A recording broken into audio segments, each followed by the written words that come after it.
자, 오늘 로마서 계속 우리가 보고 있는데요. 주일 저녁에는 우리가 8장을 보아오고 수요일 저녁에는 5장과 6장을 우리가 지금 보고 있습니다. 오늘 저녁에는 본문 말씀 가운데 16절을 보면 성령이 친히 우리의 영과 더불어 우리가 하나님의 자녀인 것을 증언하시나니, 거기에 우리가 하나님의 자녀인 것을 증언하시나니 그랬습니다. 누가 이렇게 증언해 주신다고요? 누가? 성령님께서. 나는 아닌다 싶은데, 나 같은 게 무슨 하나님의 자녀냐 싶은데, 아니야, 너는 하나님의 자녀가 맞아. 이렇게 자꾸 감동해서 하나님의 자녀라고 하는 확신을 가질 수 있도록 해주시는 분이 바로 누구시라고요? 성령님이시다라는 거예요.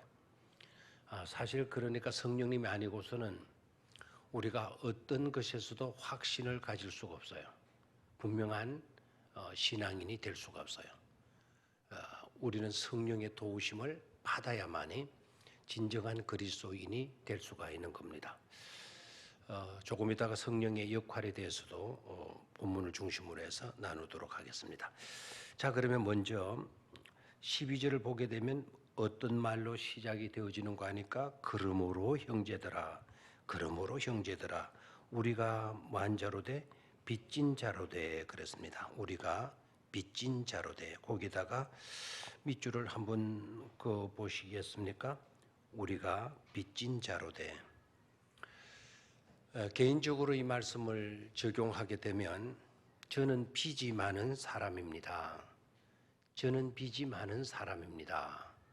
라고 하는 말이에요. 자, 자기 일을 가리켜서 한번 고백해 봐요. 나는 빚이 많은 빚쟁이다. 아멘을 함부로 하네요. 내용을 아시니까 아멘을 크게 하신 것이라 보게 돼요. 이거는 함부로 우리가 아멘 할 수 있는 말이 아니에요. 아주 우스운 이야기가 있어요. 어느 목사님이요, 중매를 썼어요. 아주 믿음 좋은 아가씨, 자기 교회 여청년인데, 그러니까 다른 것 안 본다. 신랑감도 믿음만 좋으면 된다. 그래가지고 수소문해서 믿음 좋은 젊은이를 만나서 중매를 했어요. 근데 잘 될 것 같아서요. 양가의 집안도 괜찮고, 그리고 아가씨는 아가씨대로, 총각은 총각대로 그 교회에서 얼마나 헌신적으로 섬겨오는지, 그래 그 교회 믿음 좋은 청년, 여청년 그러면 그 성생을, 그리고 또 다른 교회 믿음 좋은 총각 성생하게 되면 역시 그 청년을 이야기하는 그런 거였으니까, 이제 두 목사님이 서로 만나가지고 두 사람을 만나게 해서 이제 드디어 선을 보게 되는 거예요. 두 분 목사님은 틀림없이 이들은 틀림이 될 거다. 서로가 믿음만을 본다고 그랬으니까 그야말로 이씨가 위시아에게, 위시가 위시아에게. 그 노래가 있죠, 그죠? 위시가 위시아에게. 들어봤나요? CCM인데 아주 가사가 좋아요. 3절까지 있는데, 옛날에 제가 그거를 가사를 해가지고 우리 정하준 장로님께 드린 것 같은데, 위시가 위시아에게. 가사도 굉장히 좋아요.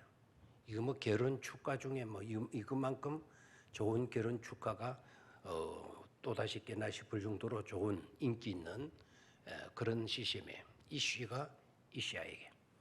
그 히브리 말이거든요. 이씨가 이시아에게. 노래는 좋은데 이씨가 이시아에게가 무슨 말인지를 모르고 부르는 사람들도 굉장히 많아요. 이씨는 성경으로 말하면 아담이 아담, 남자. 이시아는 아담의 부인이 되었던 이브거든요. 여자를 말해, 히브리어로.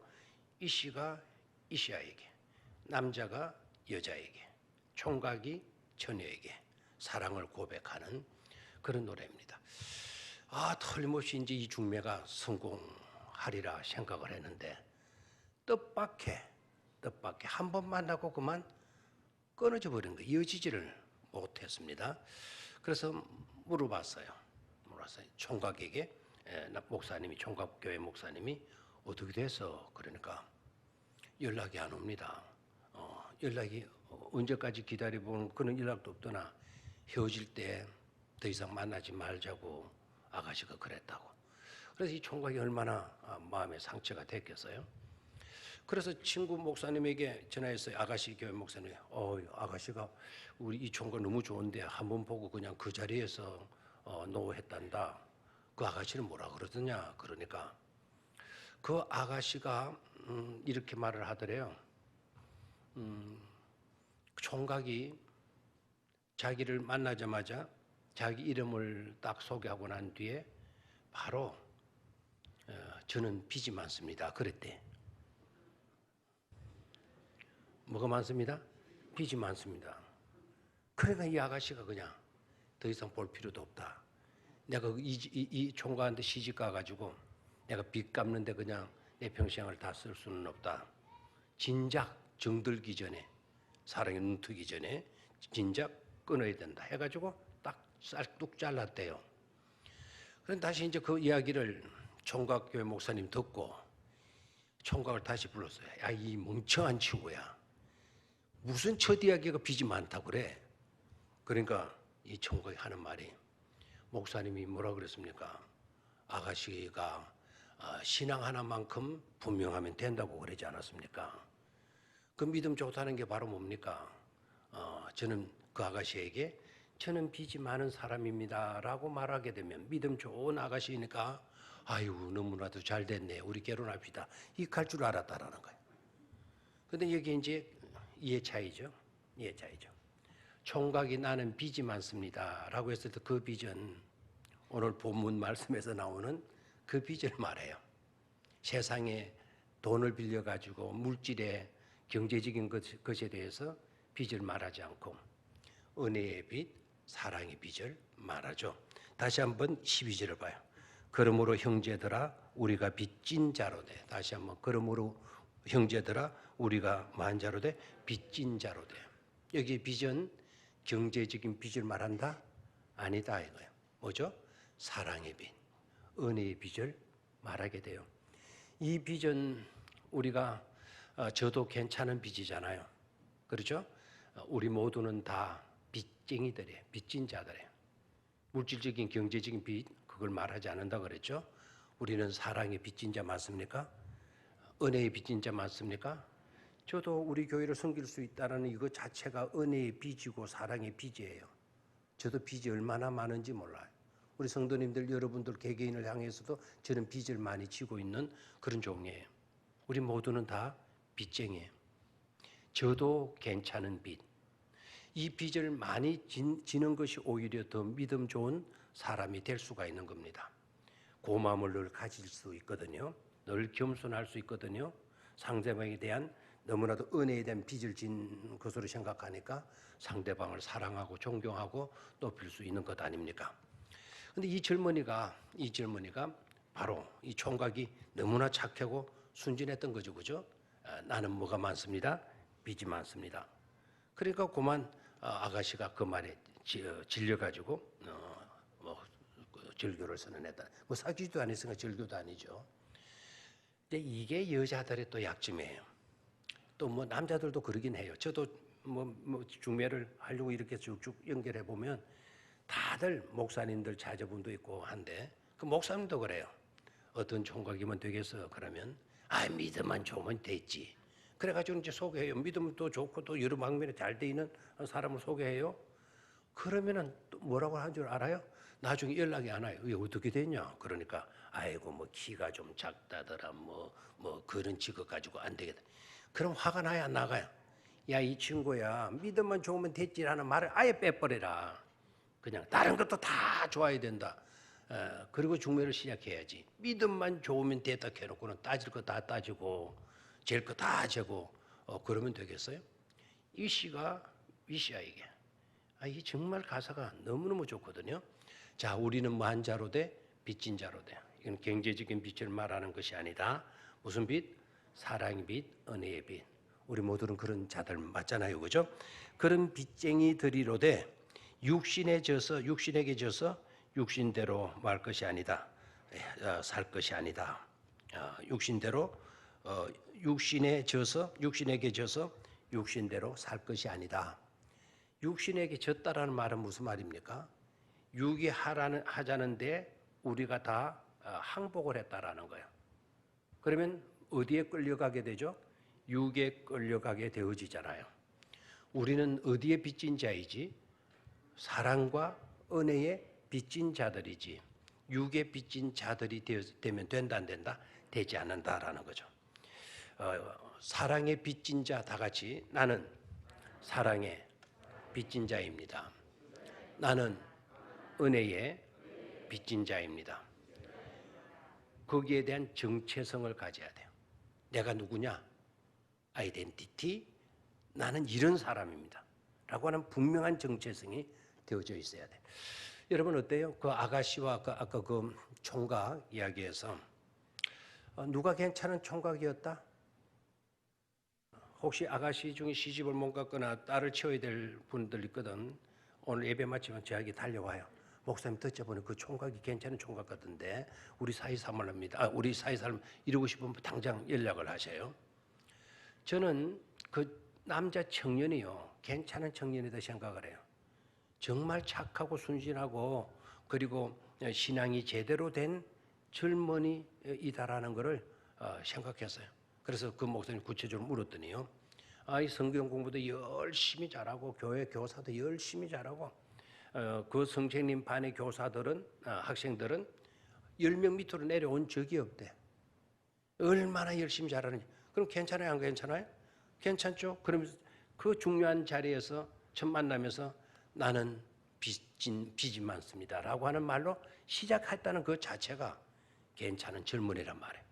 이 젊은이는 자기 정체성이 되어져 있어. 비록 첫 번째 만남에서 상처도 아니겠지만 상처를 입었다 하더라도 이 젊은이는 정말 멋있는 제대로 된 젊은이가 아닐 수가 없습니다.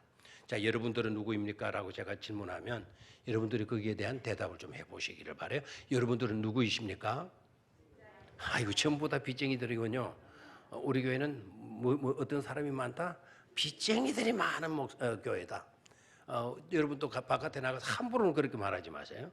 우리 교회 목사님은 빚이 많아. 빚쟁이 목사야. 이런 식으로 말하지 마도 진짜 믿고 또 교회도 안 나오고 그러면 안 되니까요. 자, 우리는 어떤 자이다? 나는 어떤 자이다? 나는 빚진 자이다. 가로 열고 무엇에 빚진 자? 은혜에 빚진 자, 콤마 찍고 또 뭐에 빚진 자? 사랑에 빚진 자. 아멘입니까?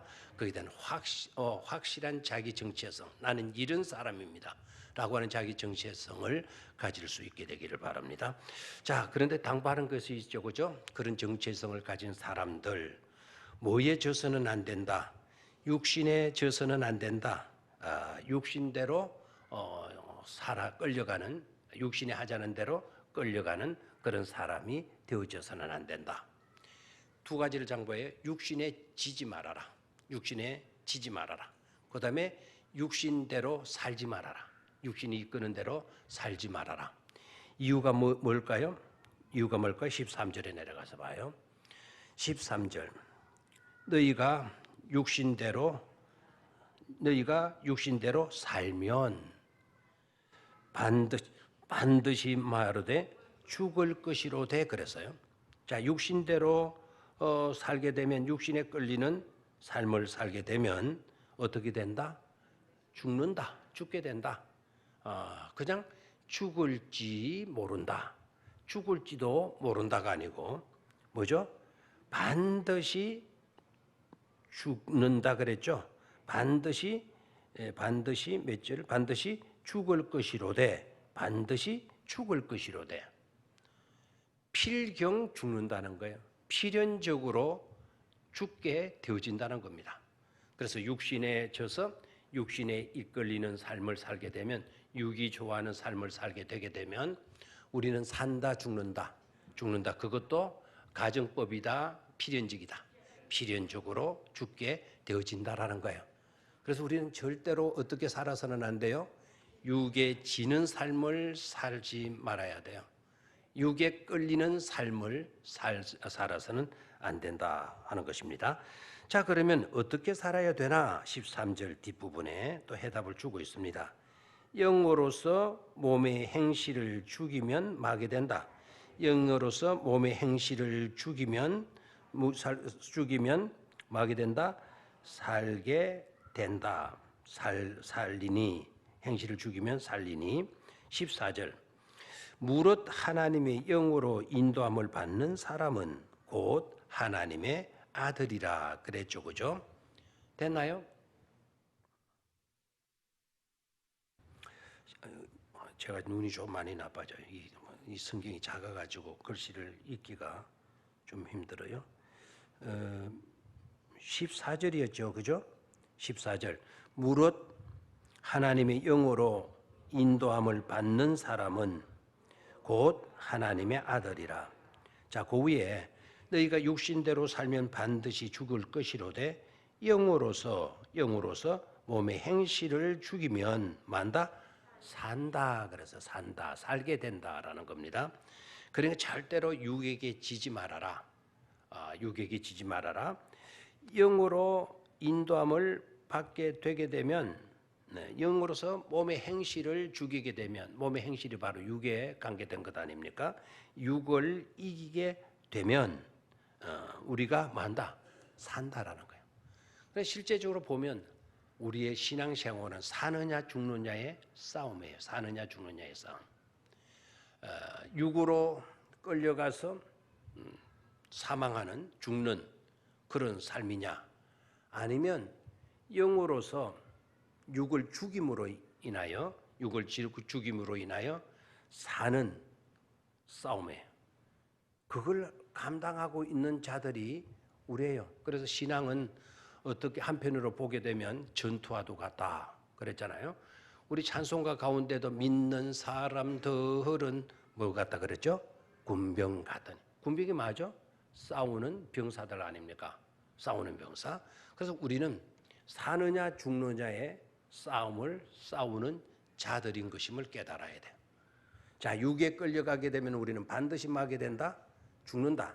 그러나 영으로서 육의 행실을 죽이게 되면 우리가 마게 된다, 살게 된다라는 것이죠. 살게 된다. 자, 사도 바울은 그래서 바울 같은 훌륭한 사도가 세상에 어디 있겠어요? 바울에 대해서는 정말 우리는 페이지가 부족해. 바울에 대해서 설명을 하려고 그러면은요. 예수님 다음으로 많은 분량을 글을 쓴다면 많은 분량의 글을 쓸 수밖에 없는 인물이 사도 바울이에요. 사도 바울.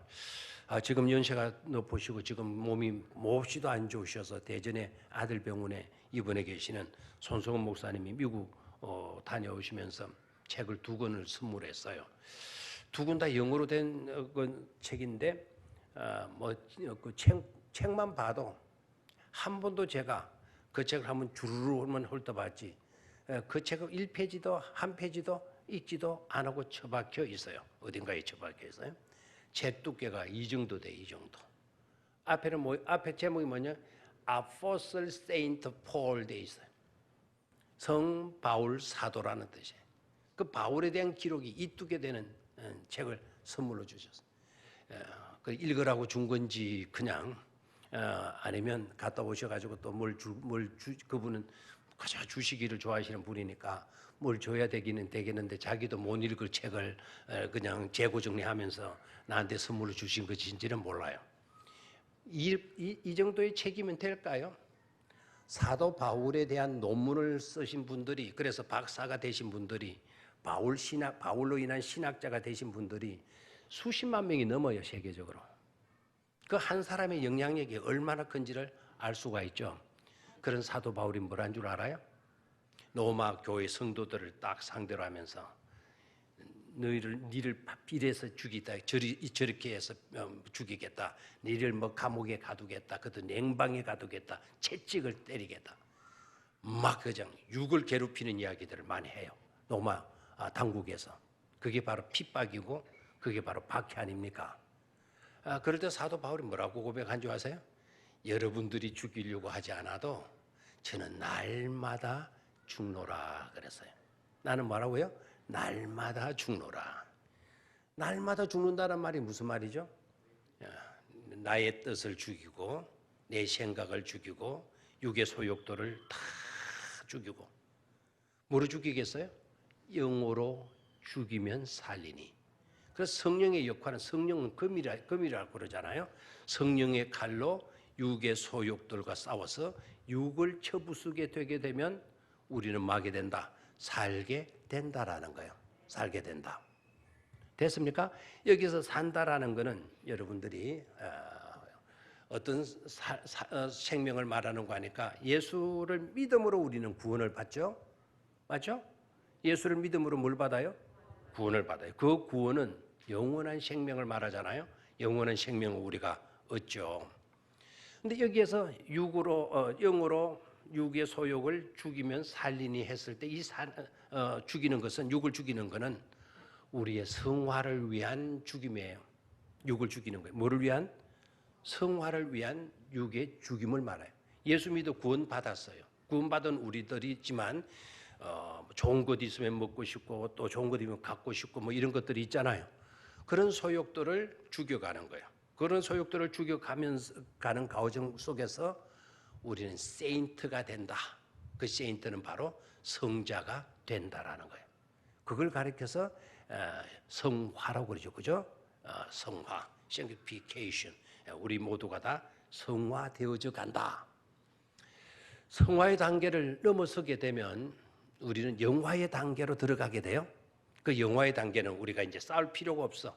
우리가 완전히 거룩한 신령한 몸으로 살기 때문에 그런 단계에 들어왔기 때문에 그런 단계를 가리켜서 영화의 단계다 이렇게 얘기를 해요. 이해가 돼요? 그래서 믿음을 시작하면 믿음의 초보적인 생활에서 성화의 단계를 거치고 성화의 단계를 거치고 나면 우리는 어느 단계에 들어간다? 영화의 단계로 들어가게 되어진다라는 겁니다.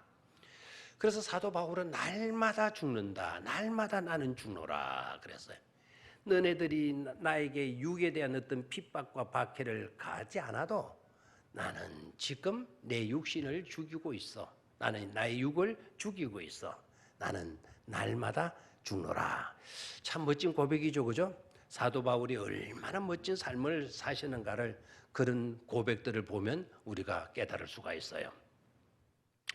사도 바울의 여러분 행적들을 한번 살펴보셨나요? 저 터키 쪽으로 지금 우리나라에서 터키 쪽에 가려고 하면 14시간 정도 가야 되잖아요. 14시간 터키에 떨어져 가지고 이스탄불에 떨어 가지고 또 그 터키 전역을 돌아다니려고 하면 버스로 아주 멋진 뭐 대형 벤저 버스죠. 벤저던가 뭐 엄청난 좋은 그런 좋은 버스에 타고 한 군데 가면 하루가 가고 두 번째 가면 또 하루를 먹혀야 돼요. 그렇게 넓은 지역을 그 좋은 벤저를 타고 다녀도 아유 힘들고 어려운데 그때 당시에는 뭘로 다녀야 돼요? 걸어서 다녀야 되고 기껏 뭐 마차나 말이나 이런 것을 타고 전도를 하는 거죠, 그죠? 근데 성경을 읽어보면 바울이가 말을 타고 선교 여행을 했다라고 하는 기록이 거의 나오지 않아요. 그렇다면 거의 걸어서 다니면서 복음을 전하고 교회를 세우고 성도들을 가르치고 그런 일을 해온 거죠. 놀라워요, 안 놀라워요? 놀랍죠. 우리는 비행기 시대가 이루어져도 좋은 뭐 고속의 배들이 있어져도 우리는 선교 그렇게 하지 못해요. 사도 바울 얼마나 대단한 분입니까?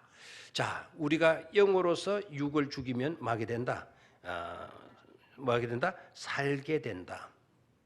이 살게 된다는 이거는 영적으로 그 충만한 생명을 누리는 그런 삶이 되는 것으로 영이 기뻐하고 영이 행복해하고 영이 즐거워하는 그런 삶을 우리가 살게 되어진다라는 거예요. 자, 그러면 들어봐요. 우리에게는 그러면 이제 갈등이 있죠. 육으로 살 것인가, 영으로 살 것인가. 그렇죠? 됐나요? 됐어요? 여러분 나는 평안해요. 아무 문제가 없어요. 그것만 축복이다 생각하지 마시고요. 우리는 날마다 싸워하는 전쟁을 해가는 싸움이죠. 여러분 집구석에 들어가서 남편하고 아내하고 싸우고 아새끼들 어지러나도 아새끼들하고 한다고 또 손을 그런 싸움을 말하지 않아요. 영적인 싸움을 말하는 겁니다. 우린 전투하는 자들인데요. 자 보십시오. 이 전투에서 육이 좋아하는 삶을 내가 따르고 있다면 육에 이끌리는 삶을 사는 거죠. 육에 지고 있는 삶을 살고 있는 거죠. 내가 졌으니까 육이 하자는 대로 끌려가는 것 아닙니까? 그러면 이 사람은 뭐에 졌죠? 영적인 전투에 진 거예요. 또 한편으로는 내 속에 이런 나가 있죠. 이런 나가. 나는 육대로 살면 안 돼. 나는 영이 기뻐하실 삶을 살 거야. 하나님이 기뻐하실 삶을 살 거야. 나는 말씀이 내게 교훈하는 대로 가르치는 대로 나는 살 거야. 그런 나가 있어요. 사도 바울도 아까 이 두 가지 갈등 속에서 너무너무 힘들었다 그랬죠. 내 안에는 두 개의 나가 있다. 나. 여러분 속에도 두 개의 여러분들이 있어요. 목사님 저 하나인데요. 조금만 더 생각해 보세요. 하나인지. 내 속에 다른 나가 또 있는 거예요. 나는 오늘 기도해야지 하는 나가 있어요. 내 속에는 또 기도는 내일 해. 자 그냥 자라고 말하는 또 나가 있어요. 어머니가 나에게 그렇게 시키는 게 아니에요. 내 속에 나가 지금 그렇게 지시하고 있는 거예요. 그럴 때 성령이 기뻐하는 삶을 사는 나, 육이 기뻐하는 삶을 사는 나가 내 가운데 전투를 벌이는 거예요. 이 전투에서 누가 이기느냐에 따라서 우리는 성화된 삶을 살 수가 있고 아니면 아직도 육에 져서 육에 사탄이 기뻐하는 그런 삶으로 살아갈 수밖에 없는 것 아니에요. 자, 그래서 중요한 것은 두 전투에서 반드시 나는 누가 이기도록 만들어야 돼요? 성령이 이기는 삶을 살아야 될 줄로 믿습니까? 내가 좋아하는 삶이 아닌 성령이 기뻐하실 수 있는 삶을 내가 살아드리는 것이 중요해요. 그러기 위해서 우리가 전투에 승리하기 위해서 해야 될 일이 있죠. 그러기 위해서 내 속에 영이 건강할 수 있도록, 영이 에너지가 넘쳐날 수 있도록 영에게 영양가 있는 좋은 음식을 먹이는 거야. 반대로 육에 대해서는 어떻게 했냐? 육에 대해서는 밥을 주면 안 돼요. 밥을 주면 안 돼요. 밥을 주면 육이 힘을 얻어가지고 자꾸 더 힘을 가지고 막 싸울 거니까요. 내 안에 성령을 따르는 것을 방해하고 그렇게 할 거니까요. 그래서 두 싸움에서 누가 이기느냐는 우리가 결정해요. 누가 결정한다? 우리가 결정해요. 자, 성령이 이기려고 하면 뭐에 영양가 있는 것을 공급해라. 성령의 영양가 있는 것을 공급해야 돼요. 그게 기도예요. 그게 말씀 읽는 거예요. 경건되게 예배를 드리는 거예요. 묵상하는 거예요. 찬송하는 거예요. 하나님의 말씀대로 순종하며 따르는 거예요. 그런 삶을 살게 되면 영의 영양가를 공급해서 내 영이 건강하게 되는 거예요. 강건하게 되는 거예요. 그 어떤 질병도 이길 수가 있는 거예요. 어떤 질병도 면역성이 갖추어 있기 때문에 막 수많은 세균들이 들어와도 거뜬히 물리칠 수가 있는 거예요. 그런데 자꾸만 육에게 영양가 있는 것을 던져주는 거예요. 육이 좋아할 것을 자꾸 던져주는 거예요. 그러면 누가 힘이 세져요? 육이 힘이 세지는 거예요. 그래서 내 가운데 둘의 싸움 가운데 누가 이기게 만드느냐? 그건 우리에게 달렸어요. 육이 기뻐할 수 있는 육의 영양가를 육이 좋아하는 것을 주어서 육이 영양가 있는 것을 섭취해서 건강하게 만들어서는 안 된다. 어디에 해야 되죠? 영에 있어요. 그래서 내가 좋을 대로 살지 말고 내가 진짜 좋을 대로 살지 말고 누가 기뻐하실 수 있는 삶을 살라? 하나님께서 기뻐하실 수 있는 삶을 살라는 거예요. 아멘입니까? 아멘입니까? 카네기라고 하는 분이요. 카네기 유명한 분이죠. 강철을 한 카네기. 이분이 쓴 관계론 책들이 많아요. 5권이 되는데 아주 재밌는 책이니까 또 쉽게 쓰는 거니까 한번 읽어보시는 게 좋아요. 이분이 이런 이야기를 해요. 한 번은 자기가 휴가차 섬으로 휴양을 갔다는 거예요. 뭐 강철 왕 정도 세계적인 재벌이고 한데 얼마나 멋진 데로 갔겠어요. 그 참 호화로서는 그 휴양지로 가서 섬에 가서 휴양을 하는데 수많은 사람들이 낚시를 하더라는 거라. 그래 옆에서 보니까 막 낚시를 하는데 막 끌어올리는데 보니까 막 1m짜리도 막 끌어올리고 그러더라는 거예요. 이 광철한 이분은 늘 돈 버는 데만 했지 그 낚시 같은 것도 한 번도 안 했다라는 거죠. 근데 이제 낚시를 어떻게 하면 하게 되느냐고 밑에 비서들한테 하니까 간단하도 낚싯대 구해가지고 밑밥 구해가지고 하면 여기는 고기가 많아서 막 물고 그럴 겁니다. 그래 그러면 우리도 한번 해보지 해가지고 이제 낚싯대를 갖고 나간 거예요. 근데 이제 낚싯대를 가지고 던지는 거죠. 던지는데 이 카네기가요. 이게 참 어린애 같은 또 그런 점도 있는 것 같아요. 카네기가 제일 좋아하는 음식은요, 아이스크림이래요. 아이스크림을 카네기가 굉장히 좋아한대요. 그래서 카네기는 옆에 뭐 집무실 어디든지 뭐 봄이건 여름이건 겨울이건 할 것 없이 아이스크림을 넣어놓고 즐긴다는 거죠. 근데 그거는 이제 저도 아이스크림 굉장히 좋아하는데 하루 저녁에 뭐 10개씩 20개씩 먹고 자니까 당뇨가 뭐가지 올라가 버리대요. 조심하셔야 돼요. 그래서 제가 지금은 아이스크림 하나도 못 먹는데 아이스크림 하나도 못 먹으니까 이게 인생을 사는 건지 안 사는 건지 그런 재미도 없어져요. 근데 이분이 낚시 그건 내가 좋아하는 대로 해야지. 그래가지고는 자기가 좋아하는 대로 그 낚시 바늘에다가 아이스크림을 찐득찐득한 아이스크림을 붙여가지고 던졌다는 거예요. 물어요, 안 물어요? 안 무는 거예요. 내가 제일 좋아하는 내 방식으로 낚시를 해봤다는 거예요. 안 물더라는 거지. 그래가지고 왜 안 무는데 그러니까 고기가 무슨 아이스크림을 먹겠습니까? 고기는 지렁이로 해야 됩니다. 갯지렁이 같은 걸로 해야 됩니다. 근데 또 이 카네기가 제일 싫어하는 게 또 뭐야? 지렁이인 거야, 지렁이. 제일 싫어하는 거를 자기 낚시바늘에 끼워야 낚시를 할 수 있더라는 거예요. 그래서 카네기가 딱 깨닫는 게 있어. 이거로구나. 내가 좋아하는 대로 해가지고는 안 되는구나.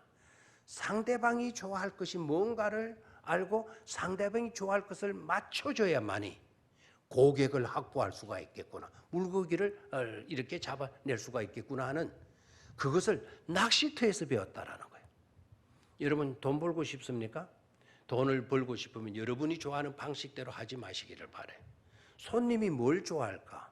손님이 와서 어떻게 하면 이걸 탁 물게 될까? 이것을 탁 살 수밖에 없도록 될까? 손님이 좋아하는 손님의 입맛에 맞출 수 있는 우리가 되어져야 된다 이 말입니다. 아시겠죠? 자, 그러면 우리가 영적으로 승리하는 삶, 영으로 육을 죽이면 살리니. 그러면 육을 죽일 수 있는 비결이 뭐냐? 영이 좋아하는 음식을 우리가 채라. 영이 좋아하는 음식을 우리가 취하게 되면 우리가 강건해진다. 힘센 강한 우리가 될 수가 있다. 그러면 육을 얼마든지 이길 수 있는 자가 되어진다라는 거죠. 아멘입니까? 14절로 갑니다. 14절.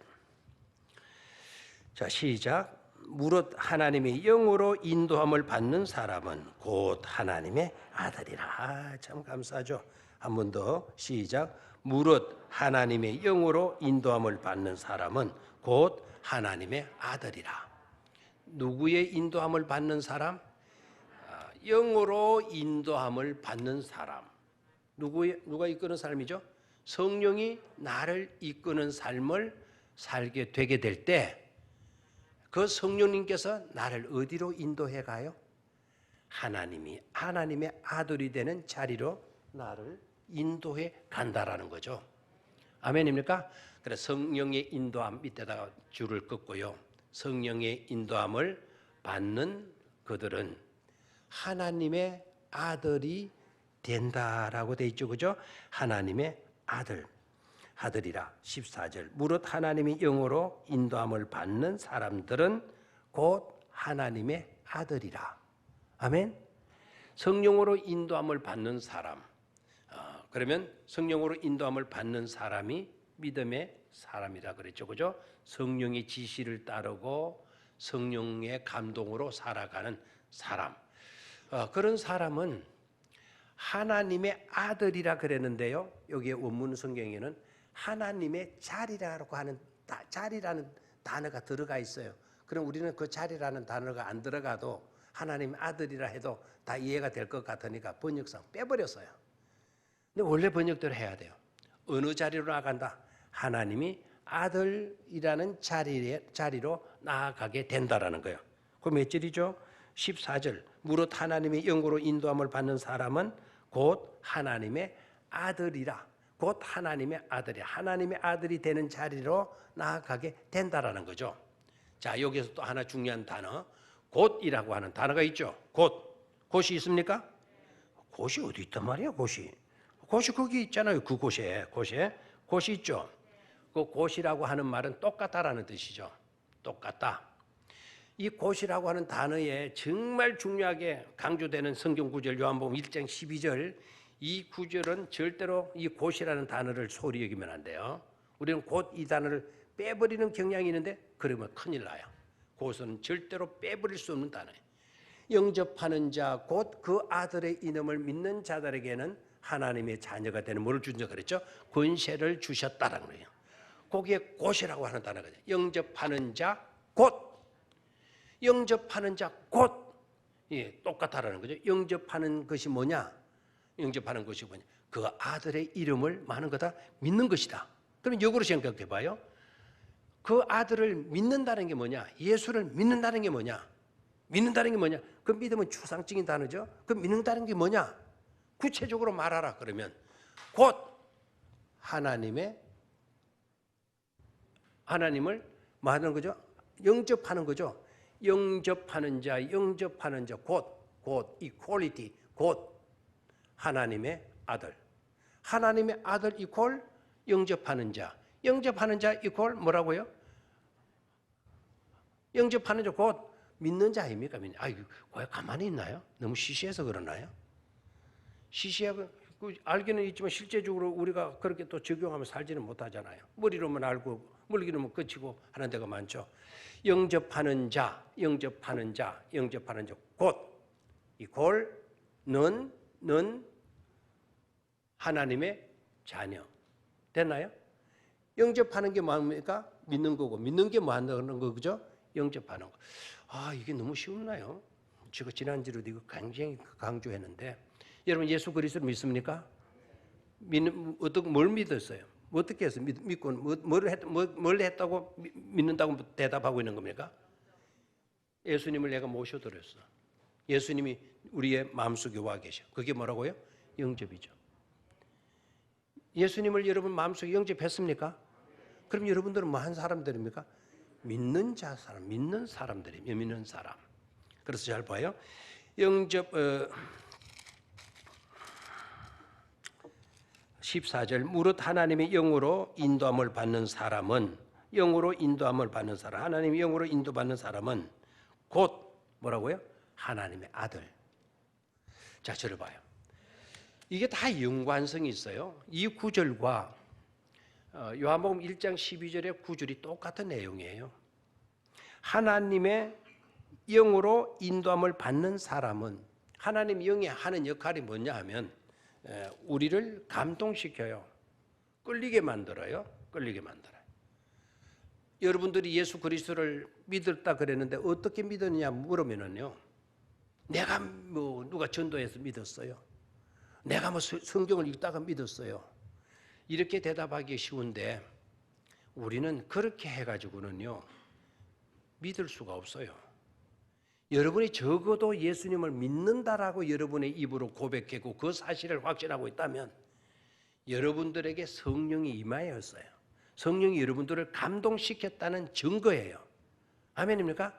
성령의 감동이 없으면 성경이 우리를 이끌어주지 않았다면 우리는 누구이든지 간에 예수를 믿을 수가 없어요. 예수를 우리가 믿게 되어졌다 그러면 누구의 인도함을 받았어요?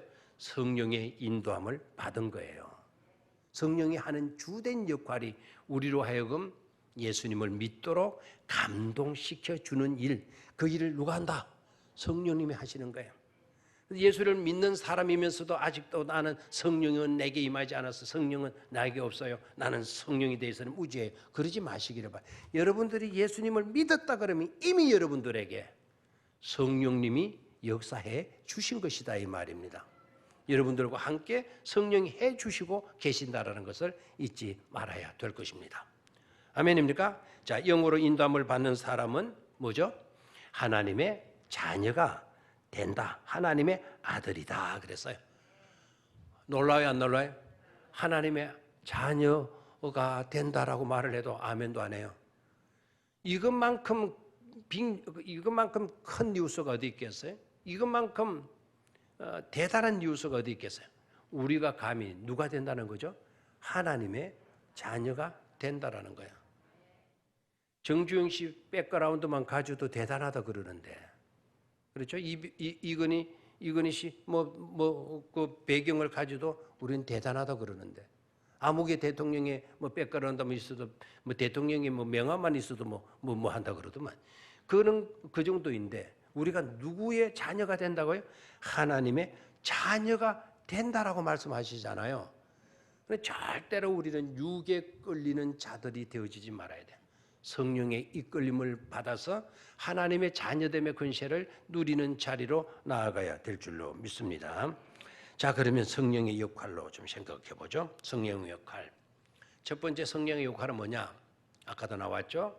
육의 소욕을 마게 한다. 죽이는 거야.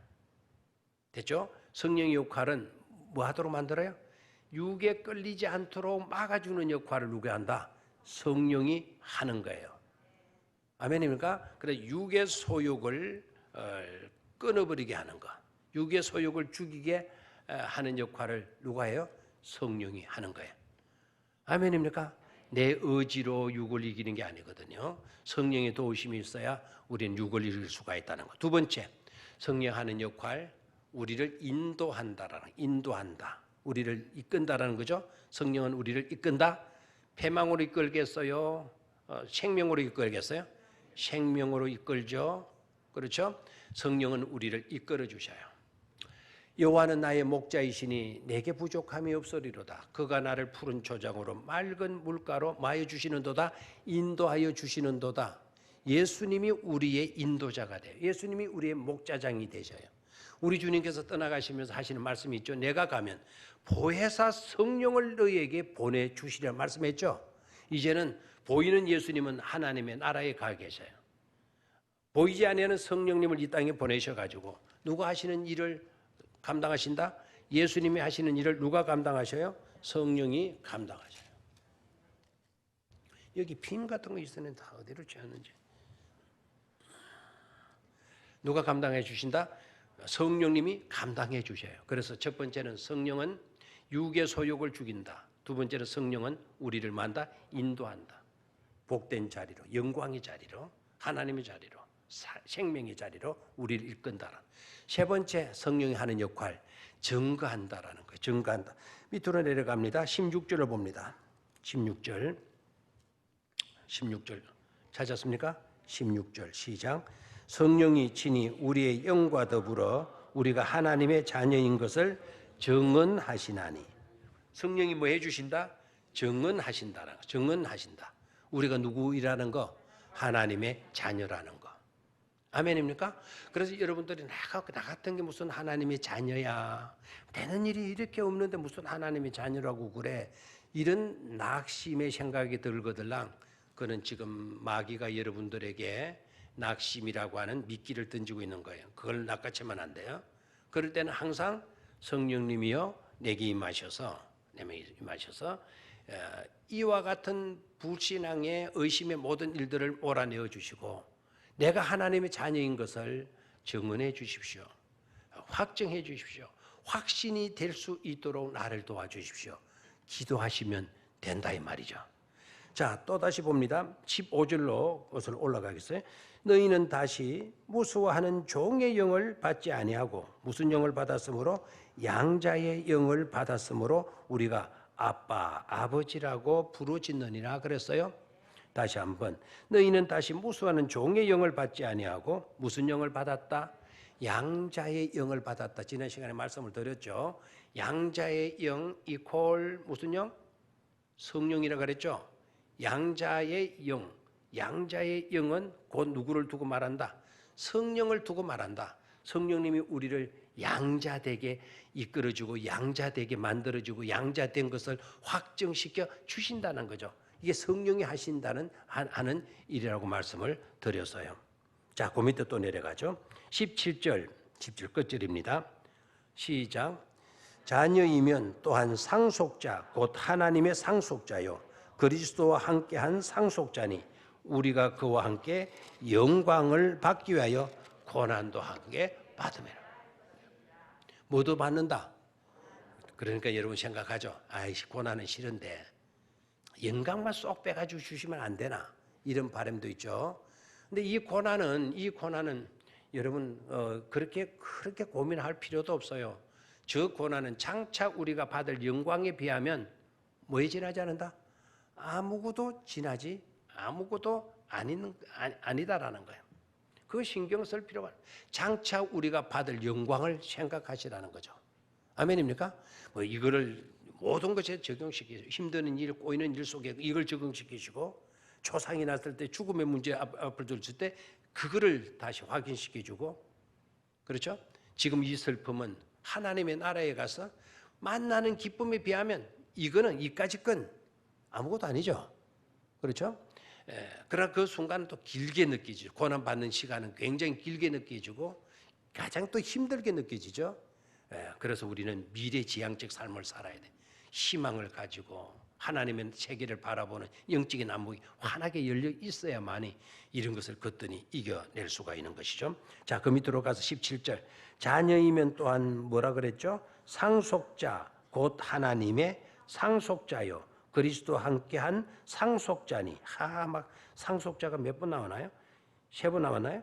자녀이면 상속자요 하나님의 상속자요 그리스도와 함께한 뭐요? 상속자요. 우리가 그와 함께 영광을 받을 것인데 고난도 또한 같이 받게 된다. 우리가 뭐가 된다는 거죠? 상속자가 된다. 옛날 개역 성경에는 상속자라는 말을 쓰지 않고 무슨 말을 쓴지 아세요 혹시? 후사라는 말을 썼어요. 후사. 그래서 아이들이 후사가 뭐예요? 자꾸 물으니까 이거 쉽게 번역하자. 그래서 후사라는 말을 뭘로 번역했죠? 상속자로 번역한 거예요. 됐습니까? 우리는 뭘 받을 수 있는 자가 됐죠? 상속을 받을 수 있게 됐다라는 거예요. 왜 상속을 받죠? 양자가 되었기 때문에. 양자 그런 거 양장로님 뭐 준말 아닌가 싶은 생각도 드네요. 뭐라고요? 뭐가 됐다? 양자가 됐다. 양자가 뭔 줄 아시죠? 우리나라 양자 개념하고 로마 시대의 양자 개념은 같다 다르다. 조금 비슷한 점은 있지만 달라요.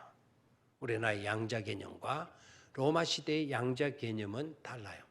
우리는 양자 그러면 우리나라 개념으로 그런 식의 이해를 하지만 로마 시대 양자는 친아들보다도 더 막강한 권세를 발휘하는 것이 양자라 그래요. 무엇보다도 친아들보다도 더 내가 혜택을 입을 수 있는 존재가 양자라는 거예요. 양자.